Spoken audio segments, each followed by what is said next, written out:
Hey, Richard Bryce here. In this video, I'm going to be explaining why you should practice using more wrist on your forehand. Sort of. Hopefully you'll enjoy the video. Hopefully you'll get a lot out of it. If you do, it'd be great if you give me a thumbs up. And if you haven't already done so, make sure you subscribe to my channel. Okay, so there's a lot of videos out there and there's a lot of coaches talking about your wrist being passive during contact. And I completely agree with them. The vast majority of the time, your wrist is going to be passive during contact because wrist motions are this: flexion and extension, and this one, side to side, radial and ulnar deviation. That's what the wrist does. So that's why I said sort of in the video, because what I'm going to be talking about here is actually a forearm movement. I'm talking about why you should actually practice using a little bit of intentional supination, so a little bit of this movement at the forearm, to really develop your ability to gain control over your shots.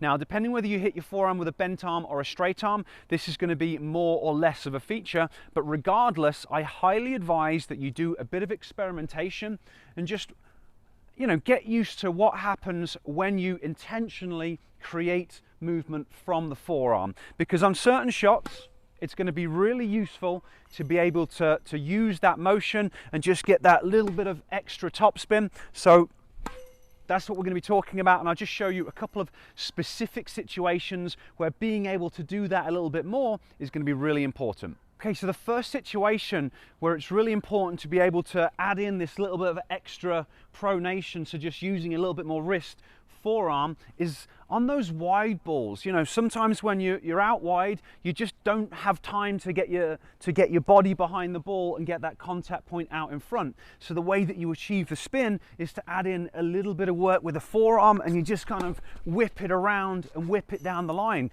So you just got to practice just what's it like to just use that forearm. And again, it could be the same thing if you're going to try and whip it cross court. You're just trying to dip it down at the feet or cross court with your opponent coming to the net. It's just something you need to work on. Unless you practice this stuff, you won't be able to do it.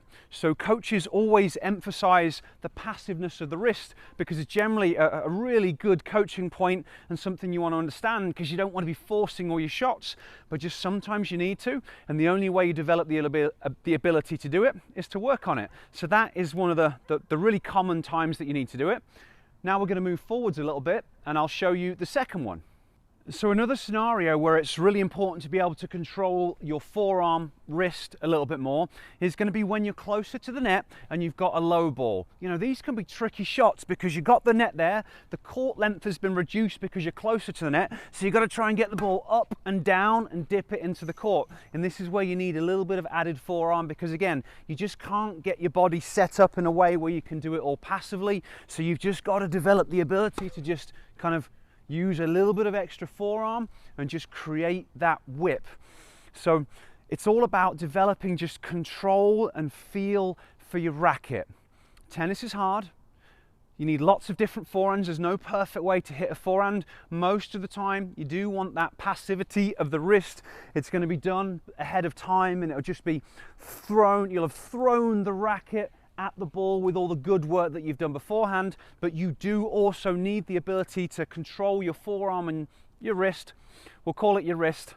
You do need the ability to control that, to play at higher levels and have a bigger repertoire of shots. So hopefully this gives you permission to just get out there, play around with it, have a little bit of fun. I actually like doing this on the practice wall as well, just kind of whip it, get used to what it feels like, and just, become best friends with your racket and understand the relationship between your hand, your arm, the face of the strings, what that does, and what you might need to do to the racket head to manipulate the ball. Because really becoming a better tennis player is all about developing that control. So that's what you got to do. Now, something that's going to be important with this, because this is really hand-to-eye coordination. This is stuff to develop skill.